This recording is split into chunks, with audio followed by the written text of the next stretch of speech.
I'm Bo Harstine, the Director of Research here at Select Sires. I'm excited to be hosting the second episode of our new Q&A series brought to you by your farmer-owned cooperative, Select Sires.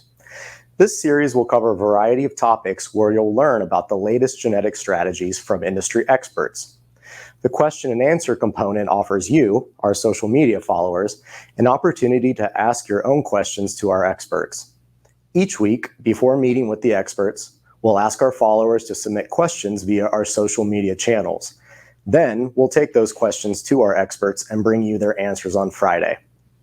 Today, in our second Q&A session, we'll discuss ways to achieve more profit through more lactations in your herd.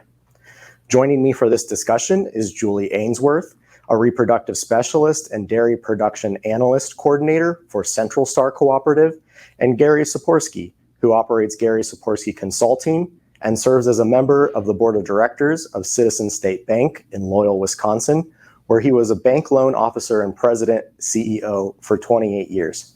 Julie, Gary, thank you both for joining us today. Thank you for having us. Our pleasure. Thank you. Let's kick this off. For our first question, I want to lead our discussion by asking, how can dairy producers grow their bottom line without growing their herd numbers? Well, let me kick that off. After 47 years of working with dairy producers in industry and dairy producers directly on their farms, and as you said, 28 plus years in the banking industry, there's some things that I've observed that are that really make a big difference between those that are profitable and those that are very profitable and those that are struggle. And really, it's a matter of how do you get a longevity out of those milk cows that we have in the barn. And obviously, cow comfort is important. The management strategies that we have are important. But to get that extra year or two of lactation out of the animals really goes a long ways, because we've got those animals paid for their most productive time in their life when they're in that third and fourth lactation. So we need to make sure that we take care of them. And a lot of times we have young stock coming in that we'll get to shortly in this discussion that also factors in. But some of the things that occur from the management standpoint is really that plus or minus 30 days of calving. I see that as important, really getting animals off to a good start. If you've got metabolic problems during that period of time, whether it be a DA, whether it be a metritis problem, or ketosis that she runs into, special needs are a big factor in many farms today. Highly recommend that dairy producers have those kind of facilities to take care of cows. But we want those animals hitting the milking string strong and going without any health problems at all.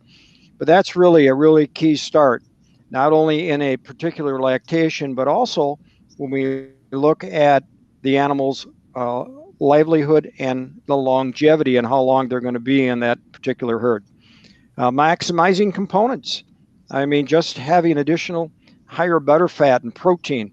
And I know that's a real big factor when it comes to breeding. And as we looked at selecting sires for different animals, we're going to get paid more and more for that in the future.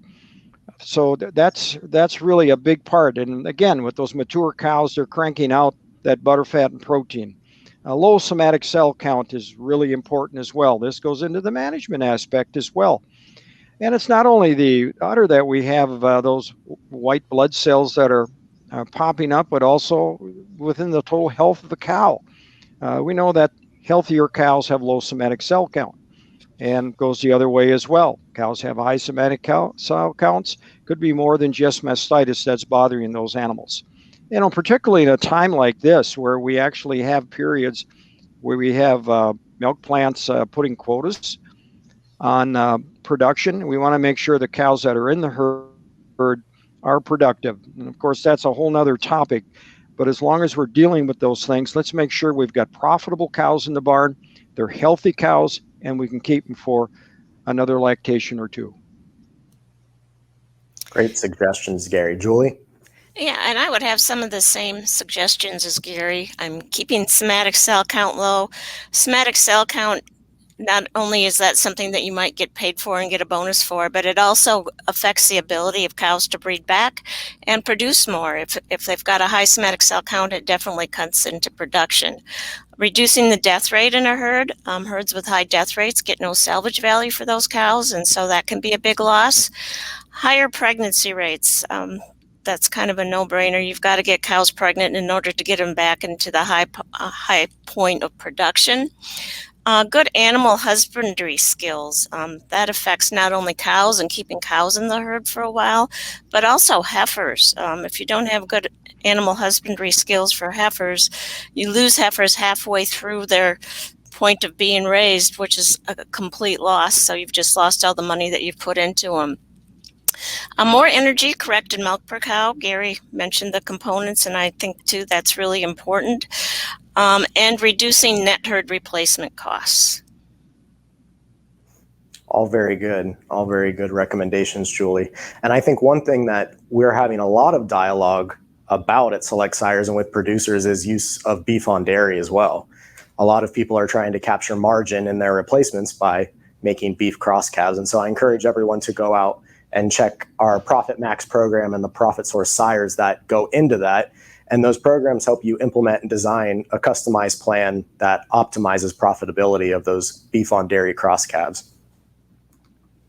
And so to move on to our second question, what percentage of the herd should be third lactation or greater? And I know, Julie, you work with customers to determine this, so I'm going to have you start it off. When I go out and set a goal for my herds, I always want them to get to 40% of third lactation or higher. That's for a couple of reasons. Number one, it takes 1.5 lactations just to pay for the cost of having raised that heifer. So if you sell her before that time, you've just lost money on that whole deal. So that becomes really critically important. And 30% first lactation heifers, so that we don't have so many heifers that we're driving the older cows out of the barn. Again, raising too many heifers, and people think that they're genetically superior, and they tend to replace old cows with those heifers. That's also a money-losing proposition if you do it too many times. That makes perfect sense. I think often we forget to calculate in the total cost of getting the replacement to that age of milking. Gary, do you have anything to add? Yeah, over the years, and I totally agree with what Julie's talking about. And I've really struggled with this with different dairy producers because, yes, we've got better genetics in those heifers. There's no question about that. But we ended up forcing out good cows out of the barn because we've got these heifers coming in. And I know there's a lot of discussion today about sex semen and working with beef crosses and looking at just the amount of heifers that you need. And there are a number of dairy producers now that are really starting to put together a program, a breeding program. And we're looking ahead. I mean, we breed an animal today, it's going to be technically 3 years before that animal freshens. So you have to be looking ahead 3 and 5 years out to just what the needs are going to be. It's one thing if you're going to expand the herd and add heifers, but it's another thing if you're just raising heifers and forcing those 3 and 4 lactation cows out of the barn because you have heifers. And we're just missing a tremendous opportunity because that heifer is going to produce what, 70, 80% of what that mature cow is going to produce. So we need to make sure that we keep those cows in there and really have a program, sit down, business program, breeding program, so we don't have all those additional animals. One thing if you're going to sell heifers, okay, that's another enterprise that you can take a look at. Another thing if you're going to sell registered cows, that's another thing. But if you're in the business just to produce milk, let's make sure we're bringing in just the amount of heifers that we should. And there's been plenty of studies done here in the last few years that show that there is a way that we can come up with it. It's a guessing game, I understand that. And the last thing a dairy producer wants to be short of heifers or having to go out and buy things. But working with the sex semen and working with a program to get just the amount of heifers is really a profit picture that we need to look at, because it takes us what, $1,700, $2,200 to raise a heifer. We better make sure that these are the heifers that we need, and let's not overdo it and let's keep the good productive cows in the barn. Great points, Gary. I'm going to move on to our third question. What is the financial value of getting cows to the next lactation? And so here we've focused on 3+ lactation cows. Yeah, and I put together an example for this so that we can actually look at what the benefit might be. I looked at a current scenario of 3,250 cows. The current death rate in this herd is at 4%. The current cull rate, which includes deaths, is at 32%, so it's not too bad on cull rate. And the current herd demographics are first lactation, 38%, second lactation, 26%, and then third plus lactation is at 36%. Proposed scenario. So what if we keep the herd size the same at 3,250 cows? We leave the death rate the same because a death rate of 4% is a pretty good death rate in a herd. And then we make the overall cull rate at 30% instead of 32%. Now we're going to go for herd demographics of first lactation at 30%, second lactation at 30%, and third and greater lactation at 40%. So the current production for 305-day is in first lactation. They're producing 23,068 pounds. Second lactation is producing 28,109 pounds. And third and greater lactation is producing 28,494 pounds. So remember, it takes 1.5 lactations just to pay for the cost of raising a heifer. And if we use $18 milk price to figure any additional income that comes from changing our herd demographics. So we have a calculator here that we can look at. So the 974 cows is what's being sold currently. We're leaving, remember, the cows died the same at 140. Our replacement cost, I used $1,800 in this scenario, a cull cow value of 52 cents a hundredweight. A cull cow weight of an average of 1,600, and then our hundredweights of milk sold for the year were 59,942. So their cost per hundredweight produced is at $1.39. Now in our proposed scenario, we put the cows sold at 906 instead of 974. Remember, they weren't too bad on cull rate, and we only reduced it 2%. Cows died the same because that was already low. Replacement cost $1,800, that holds the same. Cull cow value at 52 cents, and cull cow weight at 1,600, and the milk weights, hundredweights of milk sold, 859, 942. But with only milking 30% first lactation heifers and changing those and milking those as older cows, we added 12,473 hundredweights of milk for the year, which reduced our net herd replacement cost to $1.29. In this scenario, and remember this was 3,250 cows, that was a savings of $65,824. Really impressive. And you probably do realize some of those differences in profitability with your customers. Oh, absolutely. I mean, I don't have a lot of herds that are at 40% third and greater lactation cows, but I do have a few, and those herds are really cranking out the milk, and their heifer pens are less crowded because they're not raising too many heifers, and that really has benefited them in the long term. That's great. Gary, you had a comment to add?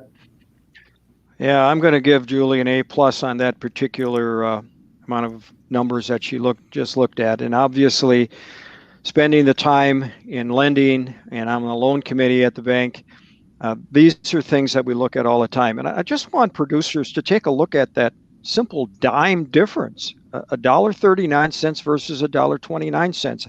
And I know producers get very busy at what they're doing, not only working with the cattle, but the crops and all of the other activities around the farm. And there just needs to be more time spent on looking at the numbers. And I really compliment you, Julie, to be sitting down with your producers and doing this. I wish every herd out there would be doing this. As we look at, there's new herd facilities being built throughout the United States, particularly the Midwest. And that cost of production is just constantly being driven down. And we have to be competitive. But when you're leaving a dime or 20 cents on the table, that is huge. And if you can take advantage of that and harvest that, that is just adds to the bottom line. And remember, we're not in the cropping business where we only harvest a crop once or twice a year. We're in the dairy business. We harvest a crop 3 times a day. So dimes and nickels and quarters add up a big time. So pay attention, folks, to really what's being talked about here, and sit down and look at the numbers and put the numbers together. And it isn't going to be perfect the first time you do it, but keep working on it. And just be aware that there's a little bit of change per cow on a per day basis amounts to additional profitability without having to grow that herd. There is a little saying I like to use with my dairies. I have some that think they want to raise heifers to sell. I say, well, I know that not raising too many heifers will always make you money, but you're speculating if you think selling heifers is going to make you money. Great point, Julie. Gary, I like that analogy. I really do. And Julie, I appreciate everything you're doing for the industry. I'm going to shift our conversation a little bit to answer a few questions we've received from our social media followers. Brian from Facebook has asked, can you explain the formula behind productive life? Productive life simply measures how long cows survive in a herd after they calve, and is measured in months. So, and it's measured from the average. So if she was +5 for productive life, she would live in a herd 5 months longer than the average animal. Makes sense.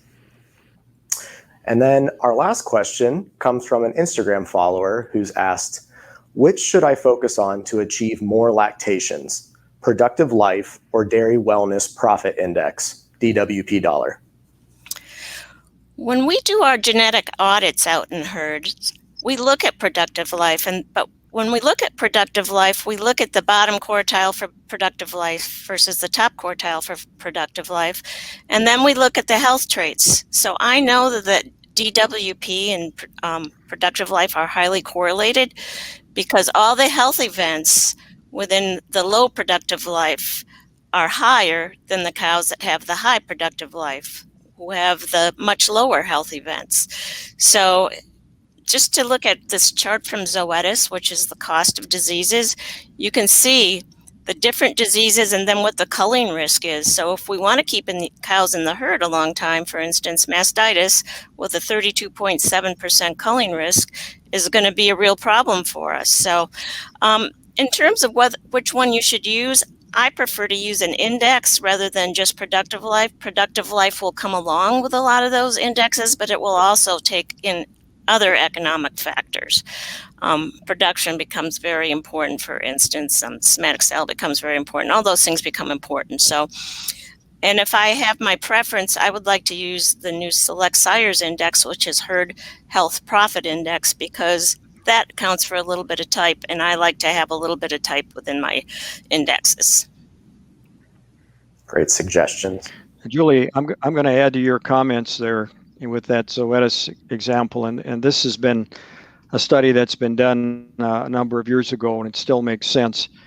That cost per case, I like to use those numbers, and I like to call them phantom numbers. These are phantom dollars that never show up on the milk check, because they're going out in expenses. And the higher the expenses, the more expense that you have on there, and the higher that number that is. So dairy producers really need to take a look at those particular 6 different items, because these are huge management items. And a lot of it goes back to that plus or minus 30 days that I mentioned before. But let's capture those phantom dollars and let's bring them back to the milk check and the checkbook on the farm. Very good. All right, this concludes our questions for today. To wrap up the conversation, is there anything else that either of you would like to add? We're talking about our bottom dollar here. Yeah, I'm gonna add this, and really ask dairy producers, what is the most important cow in the barn? I really want you to think about this. And the cow that's the most important is the cow. That's what I call the invisible cow, and I've heard that mentioned over the years from time to time, but I call her the ghost cow. Why is that? Because she freshens and cleans on time. She goes right back into the milking string and recovers without any problems, right? She eats a lot. In fact, she's very efficient when it comes to the feed that she eats. We call that feed efficiency. And I know there's studies going on right now trying to identify that. She breeds back, sometimes the first time that we breed her. And actually, the only time we see this ghost cow is when she comes through the parlor. So she's invisible, she's out there, and we just really need to get more of those cows in the barn. I want to really emphasize once again the importance of that 3 to 5 year program, just to be thinking ahead, having a business plan. Again, emphasizing the sex semen. Right now, we've got the breeding of bull semen to dairy cows, and I know that's a mixed animal, but there's some dairy producers that have got contracts. They can get $250 for that animal, so that sure adds to the bottom line as well. And just remember that all of the activities that we have on the farm, and there's so many that a dairy producer deals with in a day's time, all those profits have to funnel down. All of the cattle that we have, whether they be registered or not, all of the activities that we do, everything inclusive, we have to be able to capture that dime and 20 cents, because it has to all come down to cost of production, and there's got to be something left over. Every dollar we spent, we need to at least show 15 cents on a farm. It's got to funnel down into profitability. And that's what makes the dairy business what it is today and what it'll be in the future. Thank you very much. I think myself and all of our producer customers can appreciate that information. And with that, Julie, Gary, I thank you both for answering our questions today. You've done a wonderful job with helping our farmer owners better understand the value of longer-lived cows. And I want to thank all of you for joining today's longevity Q&A session. Stay tuned on Select Sire's social media channels as we announce future Q&A topics, and be sure to send us your questions beforehand. We'll talk to you all again soon.